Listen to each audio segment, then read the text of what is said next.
Hello, friends. This is another episode of the program Empire of Lies, in which we talk about manipulation and disinformation in the Russian media.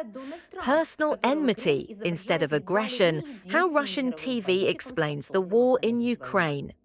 In recent weeks, Russian political talk shows have been actively discussing the upcoming big exchange between the United States, Russia, and Ukraine.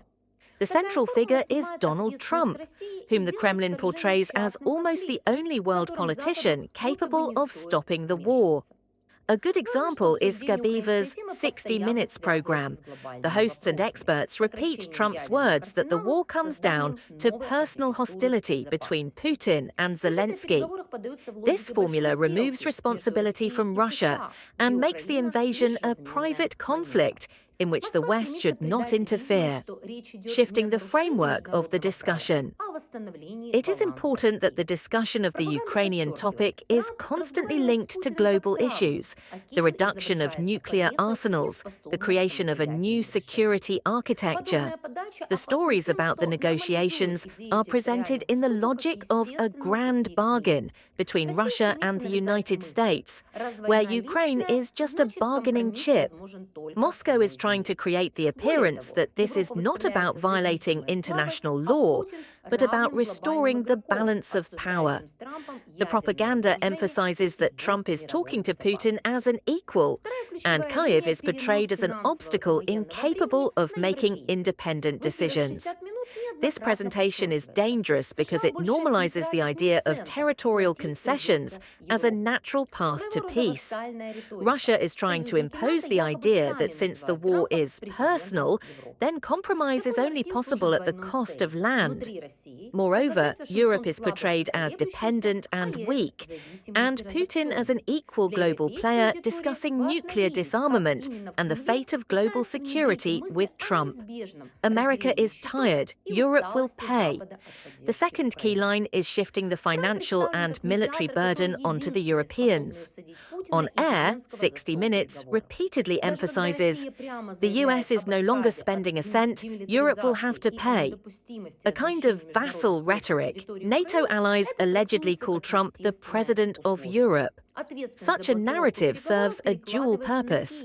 Within Russia, it shows Washington as weak and hesitant, and the EU as dependent and disunited.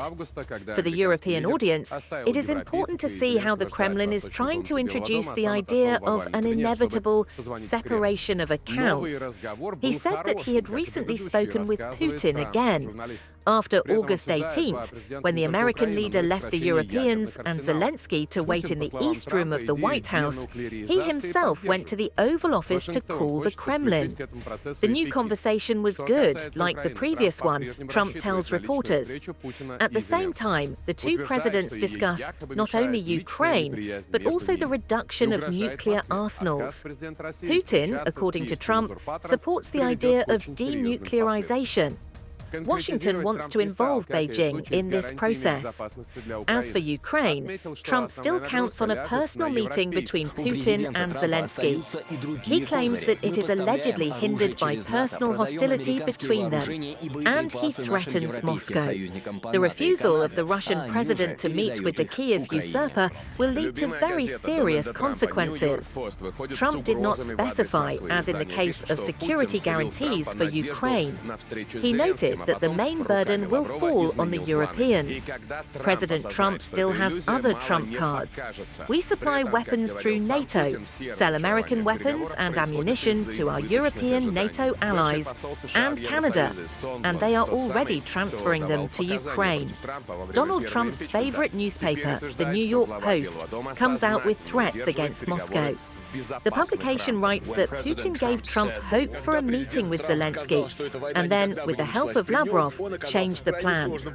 And when Trump realizes that this illusion will not seem like a little, at the same time, as Putin himself said, all disappointments in the negotiations occurred due to excessive expectations. Former US ambassador to the European Union, Sondland, the same one who testified against Trump during the first impeachment, now claims that the head of the White House is deliberately keeping the negotiations within a safe framework. When President Trump said that this war would never have started under him, he found himself in an extremely difficult position. Today, everyone is calling on the United States to go and strike, while they themselves stand aside and watch from comfortable chairs. People don't understand that in the current environment, it's not just about deterrence. That would be a completely different task for NATO forces. Now it's about finding a balance, and the situation could easily get out of control and escalate into a nuclear conflict.